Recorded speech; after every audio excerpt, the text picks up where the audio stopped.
Olá pessoal, sejam bem-vindos a mais um vídeo aqui no nosso canal. Hoje vamos falar de coma. Então, sem mais informações, vamos para o vídeo.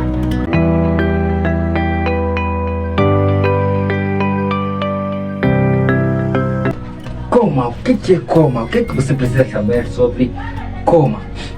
O coma vai ser um estado de inconsciência profundo, ok? Estado de inconsciência profundo. Em primeira mão, você deve saber o que é consciência. Entende agora?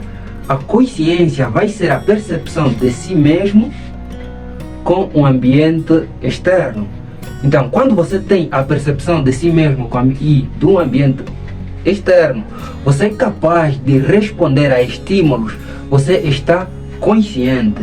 O que acontece no coma? Você encontra-se inconsciente. Você é incapaz de responder a estímulos externos. Você é incapaz de interagir consigo mesmo e com o ambiente que te rodeia. Isso é um estado de coma. A outra coisa muito importante para entender no coma é os componentes da consciência. Quais são esses componentes da consciência? Os componentes da consciência são o nível de consciência e o conteúdo da consciência. O nível de consciência está relacionado com o despertar do paciente, ok? Vai ser o estado de despertar do paciente e ele é controlado pelo sistema reticular ativador ascendente. Você vai ouvir muito falar do sistema reticular ativador ascendente quando nós estiver a falar da fisiopatologia do coma, ok? E o conteúdo da consciência está relacionado com os processos cognitivos, ok? Como atenção, memória, ok? Percepção.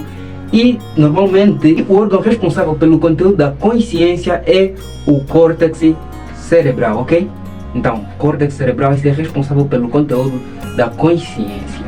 Então, o que é de mais importante nós saber? É importante nós saber a classificação do coma. Entenda que quando nós estiver a falar da classificação, principalmente da etiologia e das causas primárias ou localização, nós aqui estaremos a falar praticamente da causa, ok?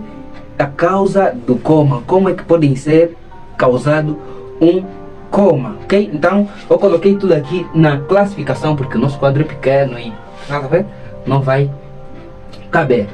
Mas, aqui na classificação, nós vamos classificar o coma quanto à etiologia, quanto ao nível de consciência e quanto às causas primárias ou localização. Quanto à etiologia, o coma ele pode ser metabólico ou estrutural. Onde é que o coma vai ser metabólico? O coma vai ser metabólico quando existir uma alteração química no organismo, ok? Como em casos de hiperglicemia, intoxicação, uremia, ok?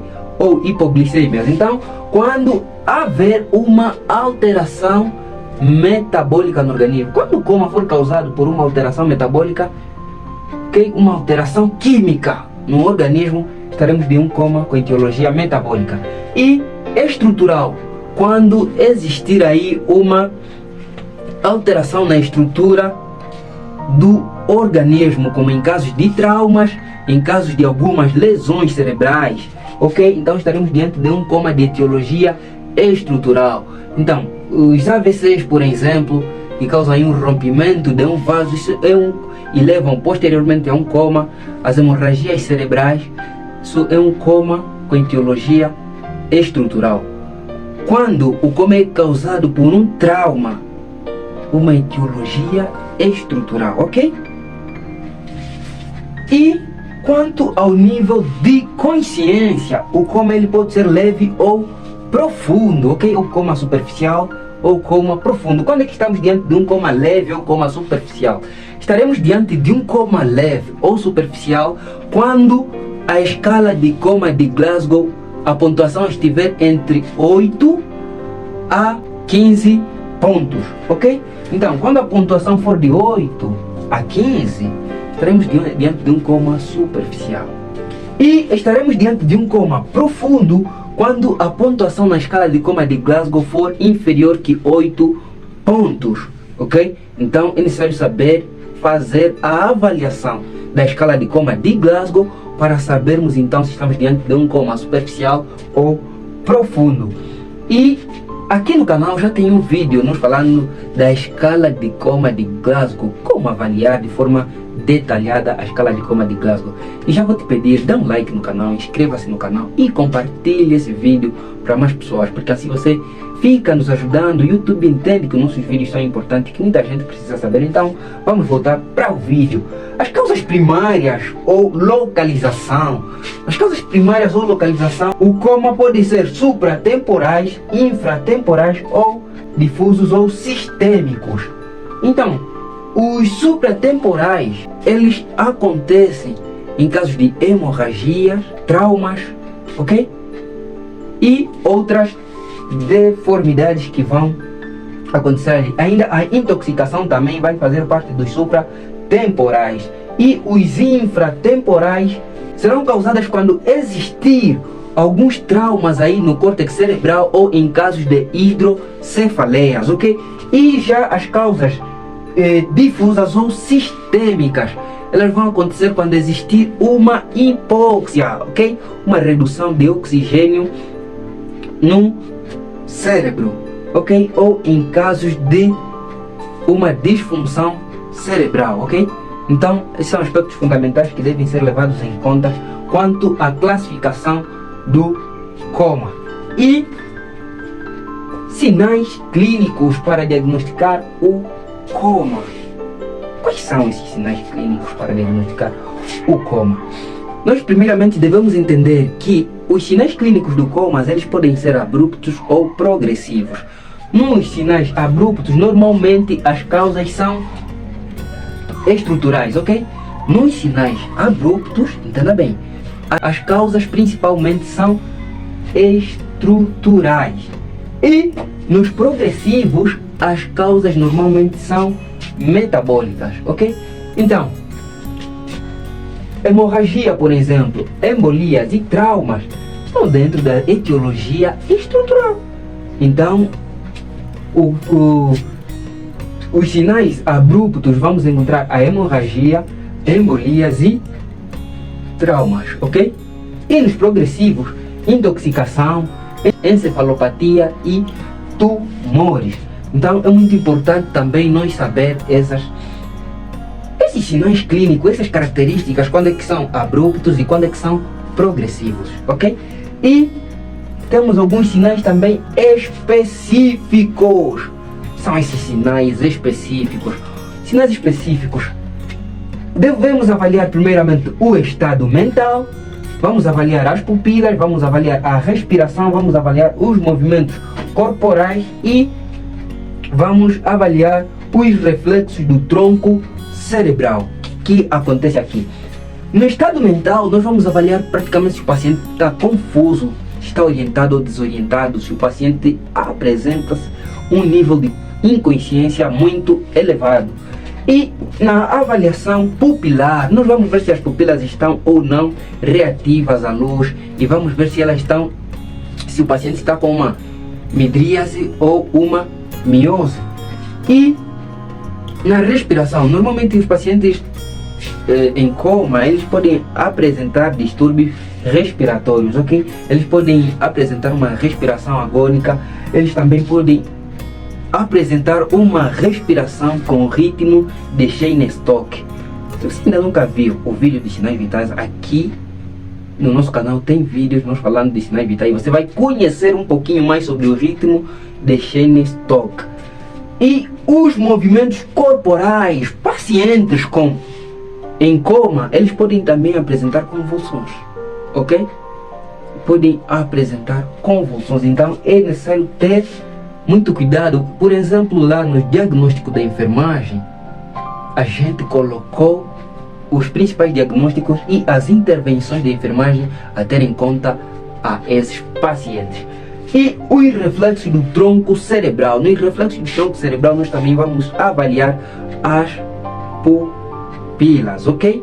Vamos ver se o paciente está alerta também, ok? Vamos ver se o ciclo de sono e vigília está preservado, ok? Pois normalmente quando há a ausência desses reflexos, indica que há uma disfunção do tronco cerebral. E em seguida nós vamos falar das variações do coma, ok? Quais são os tipos de variações do coma? Onde nós vamos aprender o estado mínimo de consciência, o estado vegetativo, a hipersonia, a abulia e o mutismo acinético, ok? Você vai entender qual que é a diferença desses comas, ok? Então, no estado mínimo de consciência, que é a primeira variação do coma, o primeiro tipo de variação do coma, o paciente encontra-se com uma consciência mínima, ok? Alguns reflexos ficam preservados. O paciente, por exemplo, consegue seguir o movimento dos dedos com os olhos, ok? Então não há total perda de consciência, há uma pequena preservação do estado de consciência. E no estado vegetativo, o paciente encontra-se inconsciente, mas estão preservado o ciclo de sono e vigília. Então, o paciente está inconsciente, né? Mas ele consegue dormir e depois acordar. O ciclo de sono e vigília está preservado. E o estado de hipersonia. No estado de hipersonia, o paciente está num sono profundo, ok? O paciente no estado de hipersonia está num sono profundo. E no estado de abulia. No estado de abulia, vai haver uma redução extrema no estado de iniciativa e motivação, ok? Então, o paciente em coma ele vai encontrar apático, ok? Ele não vai ter prazer em nada, até porque está inconsciente, mas ele tem uma pequena capacidade de responder a estímulo, mas é ínfima. Então, no estado de abulia, o paciente vai apresentar apatia, ok? Com nível de libido muito baixo. E no mutismo acinético, o que acontece no mutismo acinético? O paciente está acordado, mas é incapaz de falar e de realizar movimentos voluntários, ok? Isso é o mutismo acinético. O que é acinético? Acinético é ausência de movimento, né? Isso é física, ok? Então o paciente está lá, mutismo acinético. E é um pouquinho difícil diferenciar essas variações do coma devido à semelhança que eles têm com o coma clássico. E a outra coisa muito importante que vamos falar aqui é a fisiopatologia do coma. O que acontece para haver o coma? Você se lembra que no princípio eu falei do sistema reticular ativador ascendente? Ok. Então a fisiopatologia do coma acontece da seguinte forma.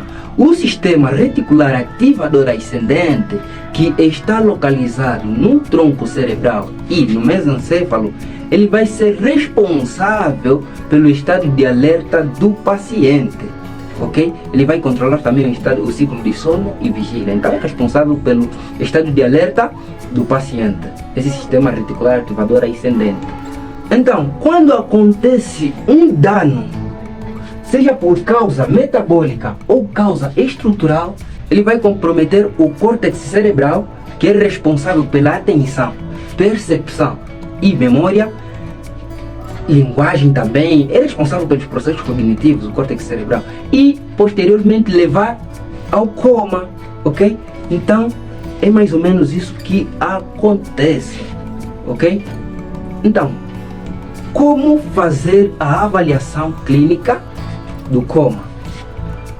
Para fazer a avaliação clínica do coma, nós primeiro devemos saber que a avaliação inicial do coma vai nos ajudar a determinar a causa do coma e direcionar um tratamento adequado àquele paciente que se encontra em coma.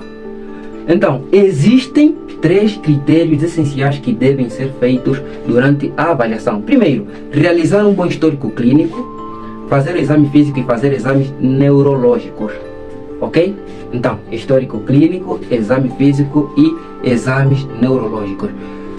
No histórico clínico, nós vamos buscar saber quando é que teve o início dos sintomas, se existe um evento prévio e se tem algumas doenças pré-existentes. Então, quando é que iniciou os sintomas? Que hora? Qual dia? Há quanto tempo o paciente está assim? E nos eventos prévios, devemos procurar saber se o paciente, se aconteceu um acidente, se o paciente caiu, ok? Se o paciente ingeriu bebidas alcoólicas, ok? Isso pode ser uma causa metabólica, a intoxicação, ou se o paciente tem tomado alguns medicamentos, ok?